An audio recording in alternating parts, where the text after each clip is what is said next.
덜커덩. 대합실 출입문이 열리며 한때의 사람들이 나타난다. 우연인지 모르지만 네 사람 다 여자들이다. 그녀들이 등 뒤로 삼동의 시린 밭과 바람이 바싹 달라붙어 함께 들어왔다. 바람 끝에 묻어온 싸늘한 냉기에 놀라서 대합실 안에 있던 사람들의 고개가 일제히 그쪽으로 꺾어진다. 첫눈에도 그녀들이 모두 일행은 아니라는 걸 쉽게 알 수 있다. 몸집이 큰 중년 여자와 바바리 코트를 입은 처녀, 그리고 나머지 둘은 큼지막한 보따리를 하나씩 이고 오는 품이 무슨 행상꾼 아낙네들이 분명하다. 그녀들은 무척 서둘러 온 눈치다. 머플러며 어깨 위에 눈이 수북하다. 추위에 바짝 얼은 뺨이 실룩이며 가쁜 입김을 뿜어내고 있다. 기차 떠난 건 아니죠? 맨 처음 들어섰던 중년 여자가 그 말부터 묻는다. 그녀는 아까 문을 여는 순간 난로가에 서 있는 사람들을 보고 기차가 오지 않았다는 걸 짐작했었지만 그래도 재차 확인하려는 속셈이다. 아, 와야 뜨든지 말든지 하지요. 그 빌어먹을 놈의 기차가 1시간이 넘었는지도 감감 무소식이다니까요. 늙은이를 받쳐주고 있던 농부가 부하가 나서 대꾸한다. 그 말에 중년 여인은 대단히 만족한 표정을 역력히 떠올린다. 아예 기뻐 어쩌지 못하겠다는 양 해벌쭉 웃기까지 한다. 웃고 있는 그녀의 빨갛게 칠한 입술을 손으로 쥐어뜯어 주었으면 싶지만 농부는 참는다. 이 옆에 내는 기차가 연착하기를 오매불망하고 있었다는 투로구나. 젠장. 휴, 다행이지 뭐야. 난 틀림없이 놓쳐버린 줄로만 여겼다고요. 고생한 보람이 있군요. 농부는 눈살을 찌푸리며 여자를 훑어보았다. 그녀는 꽤 비쌀 게 틀림없는 밍크 목도리를 두르고 있지만 참 지독히도 뚱뚱하다. 기름찬 아랫배가 개구리 모양 불룩하고 코트 속에 감춘 살덩어리가 터져나올 듯 코트 자락을 압박하고 있다. 농부는 여인의 무릎에 여기저기 진여겨진 눈을 훑어보며 저렇듯 둔하고 커다란 몸뚱이가 눈밭에 미끄러져 뒹굴었을 때 얼마나 거창한 소리가 났을까 하고 상상해보는 걸로 화풀이를 대신한다. 처녀는 머리에서 눈을 털어내고 있고 행상꾼 아낙네들은 보따리를 내려놓은 다음 난로로 달려와 한 자리씩 차지했다. 그러다가 뚱뚱보 중년 여자가 표를 사기 위해 매표구 쪽으로 가는 눈치였으므로 나머지 세 여자도 어정어정 그녀를 따라간다. 여보세요? 기차 아직 안 왔다면서요? 뚱뚱보가 매표구 유리창을 두드리며 뻔한 질문을 안으로 쑤셔박아 넣었을 때 늙은 역장은 벌써 차표를 준비하고 있던 참이다. 예, 조금만 기다리십시오. 곧 올 겁니다. 역장은 표를 넉 장 팔았다. 처녀와 중년 여인은 서울행이고 아낙네들은 읍내까지 가는 모양이다. 그녀들이 다시 난로 쪽으로 달려가고 나자 역장은 대합실을 넘겨다보며 오늘 막자는 뜻밖의 손님이 많은 편이라고 생각한다. 대합실에 있는 9명 가운데서 표를 산 사람은 8이다. 의자 위에서 웅크린 채 잠들어 있는 그 미친 여자는 늘 공짜 승객이기 때문이다. 9시 5분 전이다. 역장은 암만 해도 톱밥을 더 가져다 주어야 하리라고 여기며 장갑을 찾아 끼고 일어선다. 난로를 에워싸고 있는 사람은 어느덧 7으로 불어났다. 늦게 나타난 것이 무슨 특권인 양. 여자들은 비좁은 틈을 비집고 들어와 각기 섭섭지 않게 공간을 확보했다. 그 통에 중년 사내는 연통 뒤편으로 밀려나고 말았다. 청년은 아직도 저마치 창가에 서 있고 미친 여자는 죽은 듯 움직이지 않는다. 한동안 여자들은 추위 속을 걸어온 끝에 마침내 불길을 쬐을 수 있게 되었다는 사실에 감격해서 한마디씩 호들갑을 떨기 시작한다. 덕분에 푹 가라앉아 있던 대합실이 부쩍 활기를 띠는 것 같다. 영락없이 난 얼어 죽을 줄 알았단께. 발톱이 다 빠질 것 같더라고 금매. 그랑께 내 뭐라고 그랍디여. 눈 오는 날은 일찌감치 기차 탈렴을 해야 된다고라우. 쌀에기만 조금 쏟아도 벼쓰는 망월째를 못 넘어간단께요. 글씨 자네 말을 들을 것인디 무땀시 그놈의 버스 기다리라고 생고생만 했네 그랴. 아낙네들은 목청도 크다. 그녀들의 목소리가 대합실 사방벽을 쨍쨍 울리며 튕겨다닌다.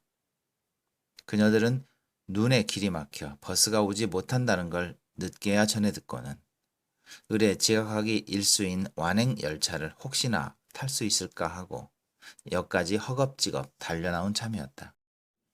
어머, 안심하긴 아직 일러요. 혹시 누가 알아요? 기차도 와봐야 오는가 보다 하지. 뚱뚱이 여자가 말했을 때 아낙네들은 문득 멀뚱한 얼굴로 그녀를 쳐다본다. 하지만 둘 중 누구도 그 말을 선뜻 받지 못한다. 눈부시게 흰 밍크 목도리와 값비싼 코트를 걸친 여자의 반질반질한 서울 말씨가 그녀들을 주저하게 했을 것이다. 무엇보다도 그녀가 날로 가까이 바로 그녀들의 코앞에 보란듯이 펼쳐놓은 손. 비록 과도한 영양 섭취 탓으로 뭉뚝하게 살이 쪄서 예쁘지는 않지만 그래도 뽀얗게 살집이 고운 그 손가락에 훌륭한 보석 반지가 그것도 2개씩이나 둘려져 있는 것 때문에 아낙네들은 은근히 기가 질린다.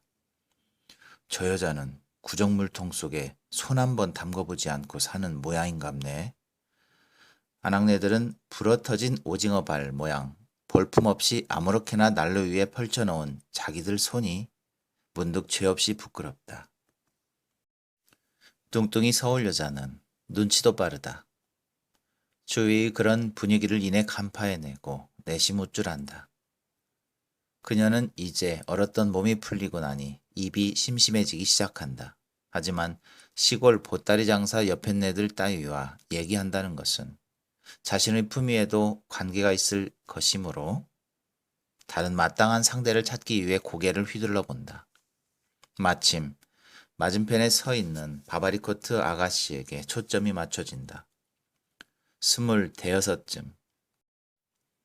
화장이 짙은 편이고 머리엔 노릿기한 물을 들였다. 얼굴은 제법 반반한 편이지만 어딘지 불결감 같은 게 숨어있는 듯하다. 도시의 뒷골목, 어둡고 침침한 실내, 야하게 쏟아지는 빨간 불빛, 청승맞은 유행가 가라. 그런 짤막한 인상들이 TV 광고처럼 서울 여자의 시야에 잠깐씩 머무르다 사라진다. 틀림없어.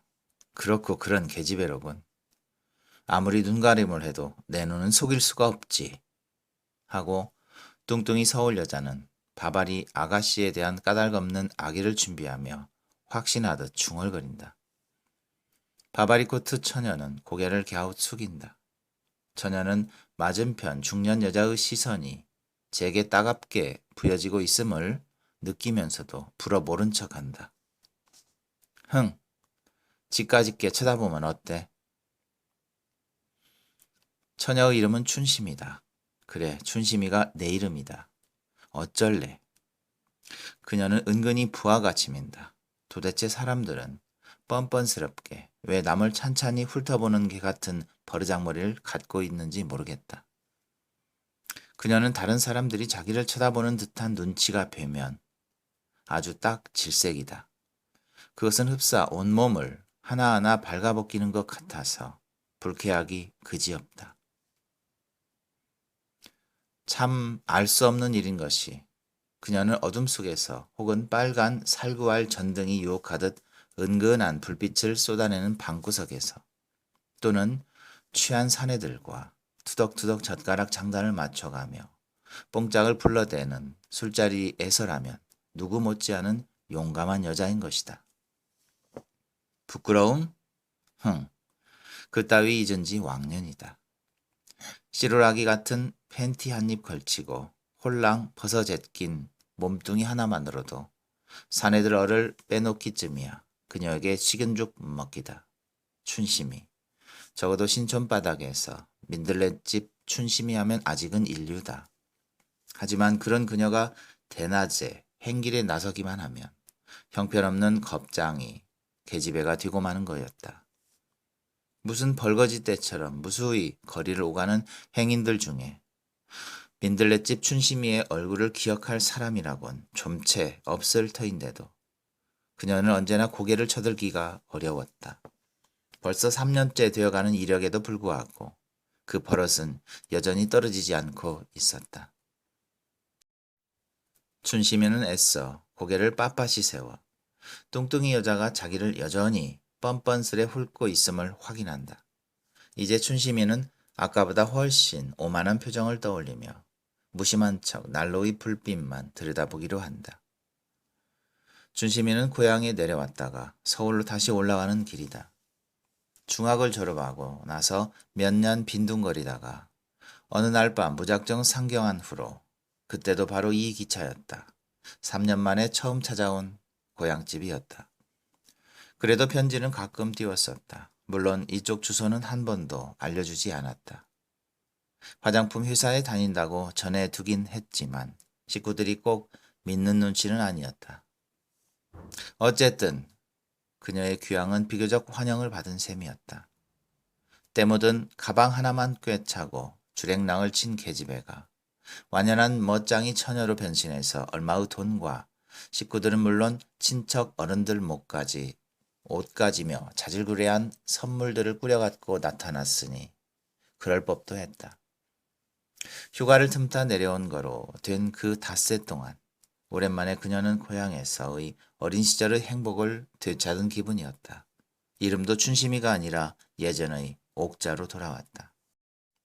하지만 고무줄처럼 느지러진 시골 생활이 조금씩 지겨워지기 시작했을 즈음 알맞게도 닷새 가는 옥자역은 끝나 주었으므로 그녀는 다시 춘심이가 되기 위해 산골짜기 고향집을 나선 거였다. 언니, 나도 언니 댕기는 회사에 취직 좀 시켜주소, 응? 그래, 염려마. 내 서울 가서 연락해 줄게. 덜어는 콧물을 찍어내고 있는 식구들을 뒤로 한 채 하이힐을 삐적거리며 고사틀 빠져나올 때 동생 옥분이가 쭈루루 뒤쫓아 나와 신싱당부하던 일이 떠올라 춘심이는 혼자 쓴웃음을 짓는다. 미친년, 그 짓이 뭔지도 모르고. 문득 가슴 한쪽이 싸하 아려와서 그녀는 손수건을 꺼내어 핑 코를 푼다. 이윽고 멀리서 기적소리가 울려왔다. 기차다. 온다. 행상권 아낙네들과 서울 여자가 맨 먼저 짐꾸러미를 챙겨 들었고 의자에 앉아 졸고 있는 노인을 황급히 흔들어 깨워 농부가 등에 업었다. 중년 사내와 창가에 혼자 서 있던 대학생도 천천히 몸을 돌려 세운다. 미친 여자마저 그 소란통에 부시시 일어났다. 그들이 문을 열어제치고 플랫폼 쪽으로 바삐 몰려가고 있을 때 저편 어둠을 질러오는 불빛을 확실히 볼 수 있었다. 하지만 뜻밖의 기차는 속도를 조금도 늦추지 않은 채로 그들을 지나쳐가고 말았다. 유난히 밝은 기차 내부의 불빛과 승객들의 거뭇거뭇한 머리통 정도조차도 언뜻 분간하기 어려웠을 만큼 기차는 쏜살같이 반대쪽으로 내달려가 버렸다. 기차가 사라지고 난 뒤 사위는 다시금 고요해졌다. 눈발이 하염없이 쏟아지고 있을 뿐 모두가 아까 그대로 남아있다. 달려나왔던 사람들은 한참이나 어안이 벙벙하다. 방금 그들의 눈앞을 스쳐 지나간 것은 꿈속에서 본 휘황한 도깨비 불이거나 난데없는 돌풍에 휩쓸려 날아가 버린 무슨 발광체였는지도 모른다. 그만큼 그것은 순식간에 일어난 일이었다. 기차가 스쳐간 어둠 저편에서 손전등을 든 늙은 역장이 나타나 그것이 특급 열차라고 알려주었을 때에야 사람들은 풀 죽은 모습으로 대합실로 어기적 되돌아왔다. 나 원 참 좋다가 말았구만. 누군가 투덜댔다. 난로를 차지하고 둘러서서 한동안은 모두들 입을 봉하고 있다. 저마다 실망한 기색이다. 대학생은 아까처럼 창을 내다보고 있고 미친 여자는 의자에 멀뚱하게 앉아있다. 조금 있으려니 문이 열리며 역장이 바켓을 들고 나타난다. 바켓 속엔 톱밥이 가득 들어있다. 추위에 고생하십니다요. 농부가 얼른 인사를 차린다.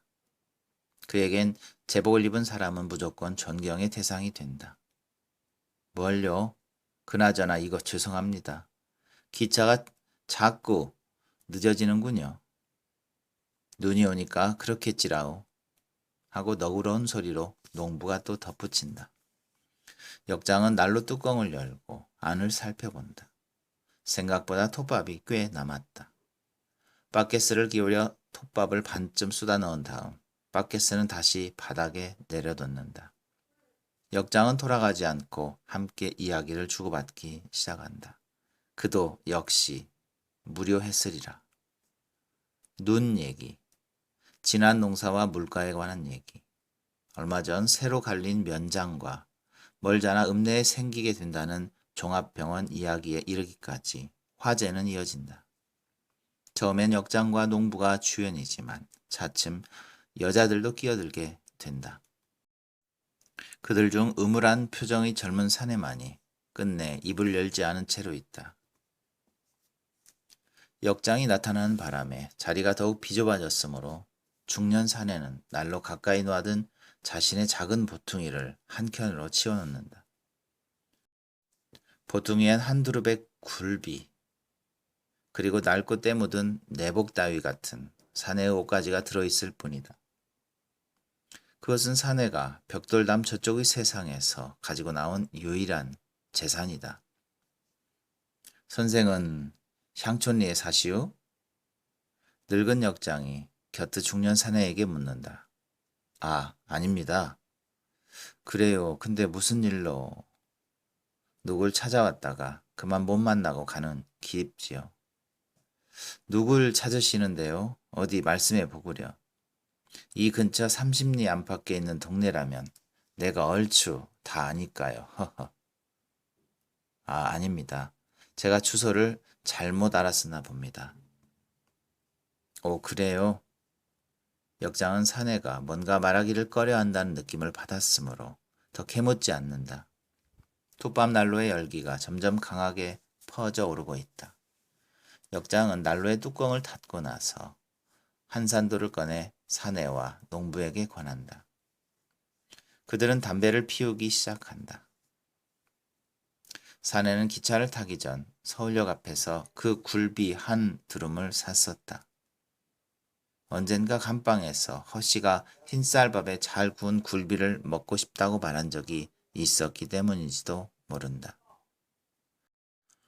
비록 허씨 자신은 먹을 수 없겠지만 홀로 산다는 허씨의 칠순 노모에게 빈손으로 찾아갈 수는 없을 것이라는 생각에 역 광장의 행상꾼에게서 한 두rum을 샀다.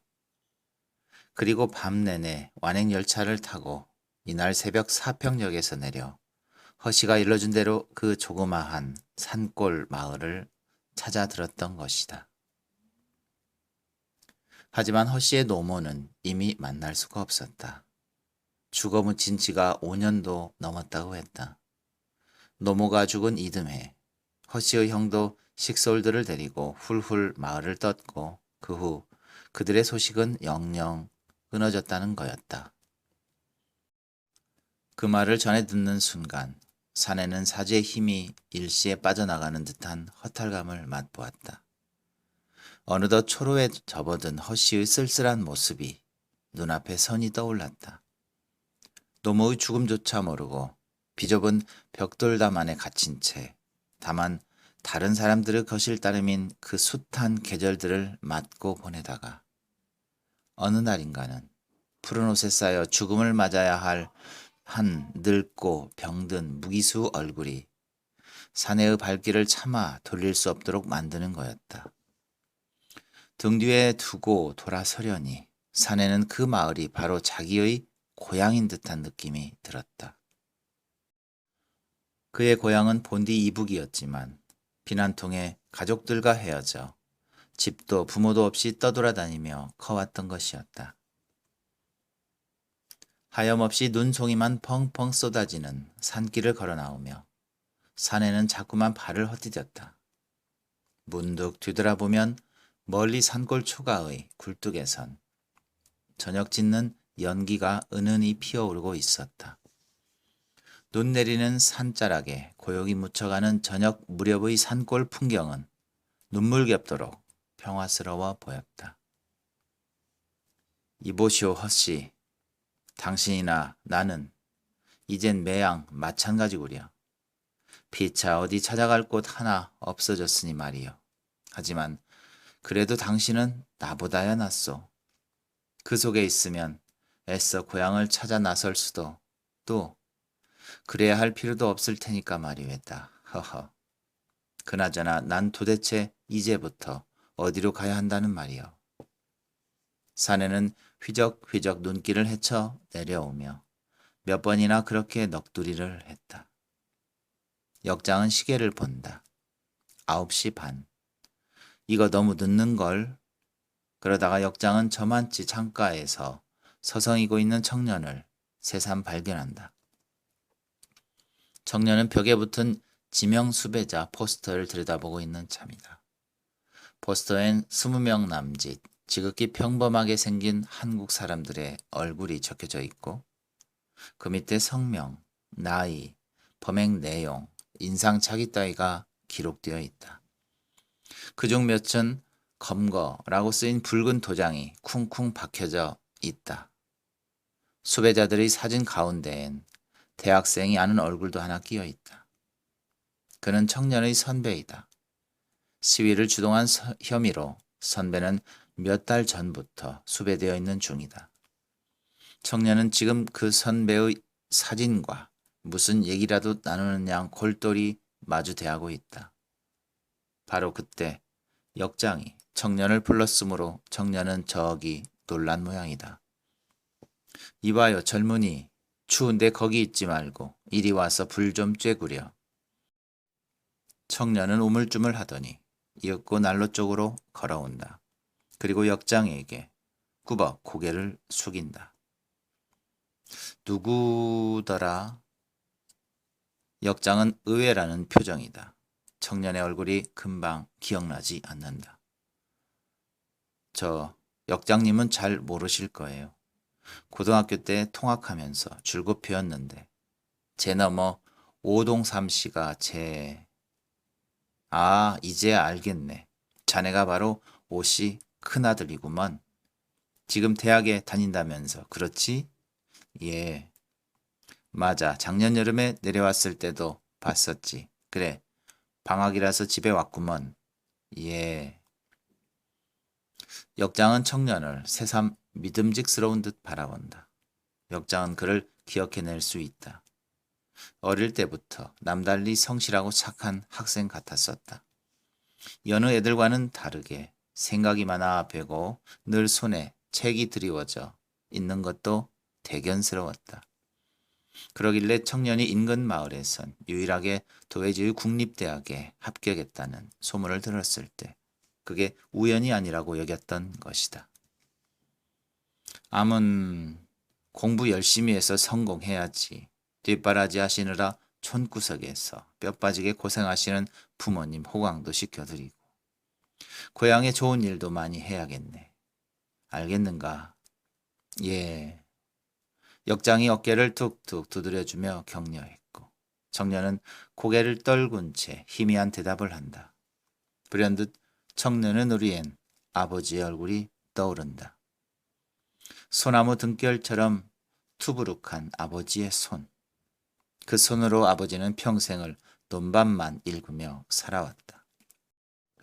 아버지의 꿈은 판사 아들을 두는 거였다. 그렇게만 된다면 내일 죽어도 한이 없노라고.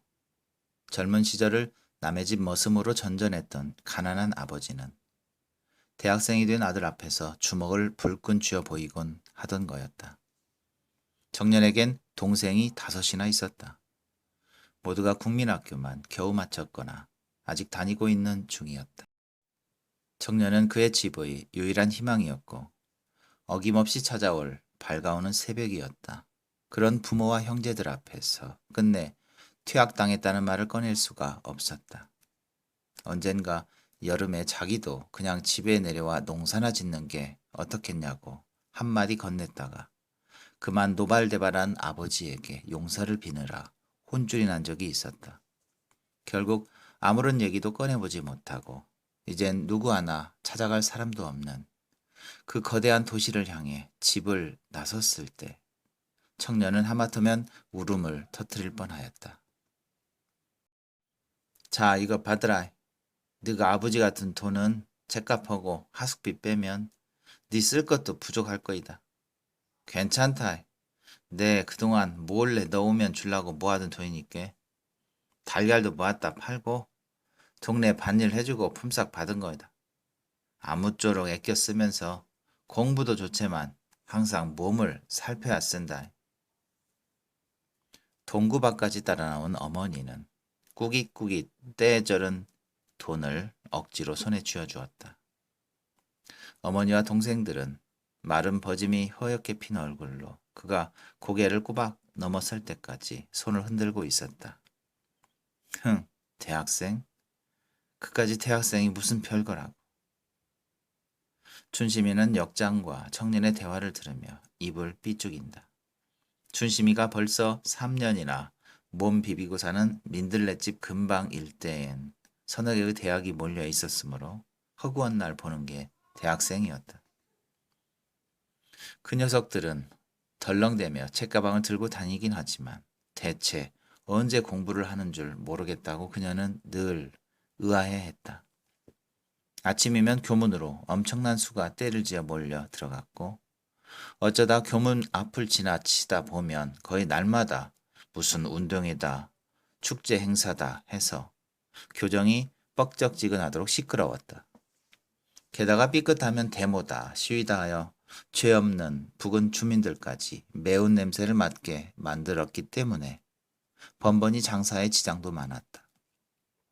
하필 학교 정문으로 통하는 네거리 길목에 자리 잡은 민들레 집으로서는 데모가 터졌다 하면 그날 장사는 종을 쳤다. 그런 날은 일찌감치 문 닫고 그녀들은 옥상으로 올라가 한여름에도 신라시대 장군들처럼 투구에다 갑옷 차림으로 학교 문 앞을 겹겹이 막고 도열해 있는 사람들을 재미나게 구경하는 거였다. 학교 시간이면 술집들이 빽빽하게 들어차기 시작했다. 무슨 뼈 빠지는 막노동이라도 종일 하고 온 사람처럼 연락에 술을 퍼마시는 녀석들. 알아듣지도 못할 골치 아픈 얘기 따위나 해대며 괜시리 진지한 척 애쓰는 배부른 녀석들. 그것이 춘심이네가 생각하는 대학생들이었다.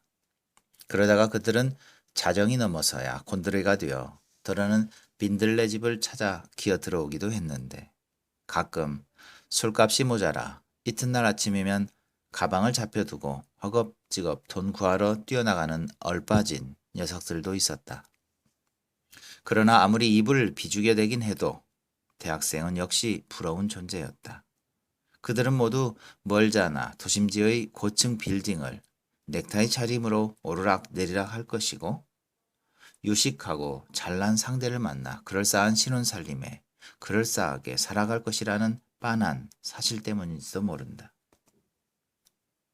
언젠가 춘심이는 민들레집 계집애들과 함께 일이 없는 오후에 근처 대학교로 놀러 갔었다.